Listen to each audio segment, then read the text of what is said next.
Hey everyone, so today what I have here are the Memphis Shades Lowers.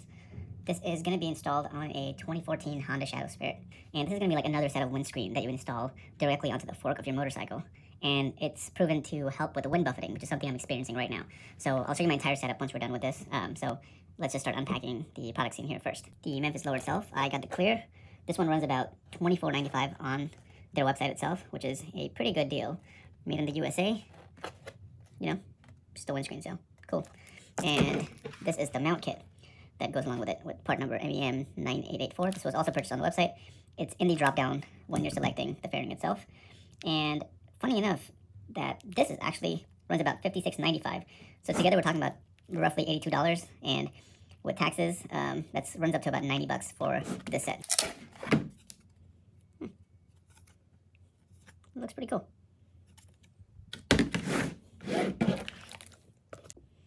If you're not sure what size or what diameter your forks are, if you can't find it online, just know that even on this kit itself, on the directions, it just says independent lowers hardware kit for exposed forks, 35 to 43 millimeters. So these are adjustable clamps. So if you're not sure to what millimeter exactly your fork is, there's a good chance that it falls within that range. So check your manual, of course, but if you're worrying if it's between 38, 39, 40, 41, well, you don't have to worry.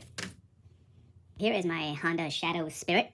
This is a 2014, and we're going to need to install these clamps on, boom, fork number 1, and fork number 2. That said, when you do install it, make sure you clean the surface before installing the clamp. It's just better to keep things clean, and it would just be a better surface for this thing to mate onto, as well as just keep your bike clean. I'm going to take a little bit of my cleaner and just spray that. Boom, boom, boom, boom, boom. Oh, gorgeous. Perfect. So this is the clamp that I will be installing onto the fork right here. And it's going to go something like this, with this key, or this bolt sticking out towards the left, and this in the back. So it's going to be something like this.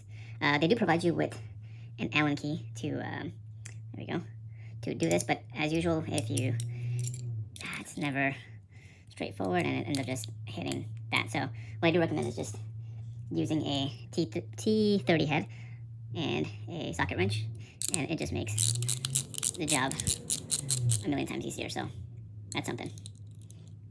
You'll also notice that these things got these little steps and hooks, so this is how you would adjust it if you had a smaller fork, so the smallest at the very top, and the largest diameter fork at the very bottom, so.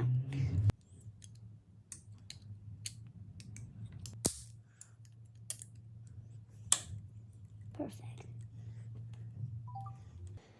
Just set it this way. Also, probably not the best idea to tighten it right now. Just have it on snug, but don't need to tighten it until you've made final adjustments. So there we have it. Now we have the brackets installed onto the forks. So let's get the lowers installed.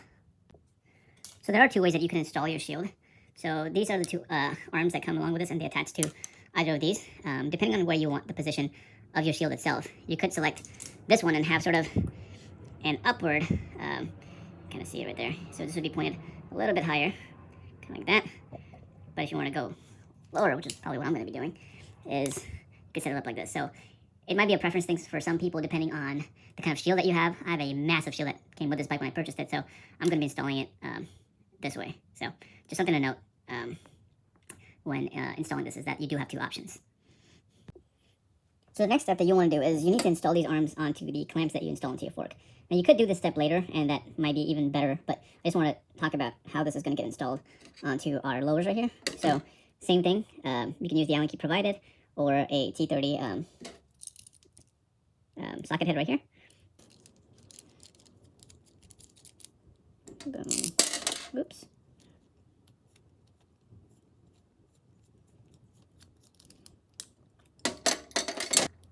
And this piece is what's going to need to go in here.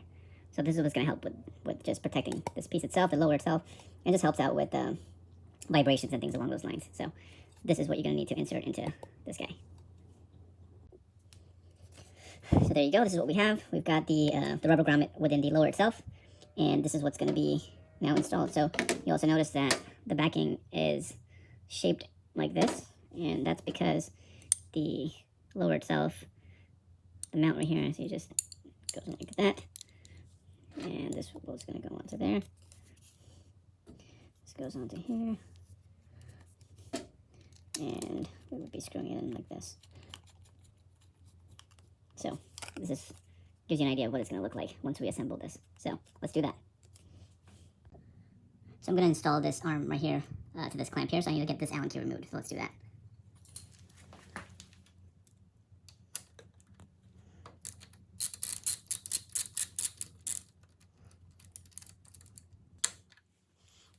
You'll also notice that this clamp right here has a bit of a shape.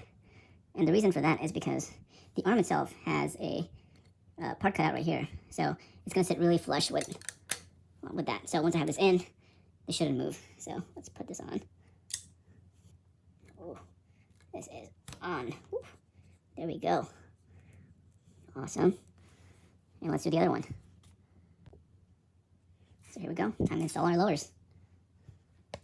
Gonna pop these in from the back. This on. Perfect. I'll just loosely finger tighten this just for that.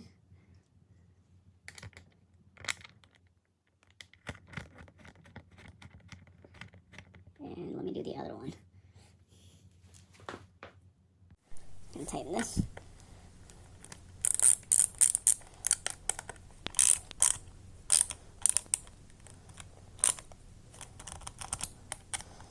You want these to be on pretty good, but don't go crazy over tightening these things. We don't want anything to crack. So now that we've got all of this tightened up, let's just tighten up our final little Allen screw right there.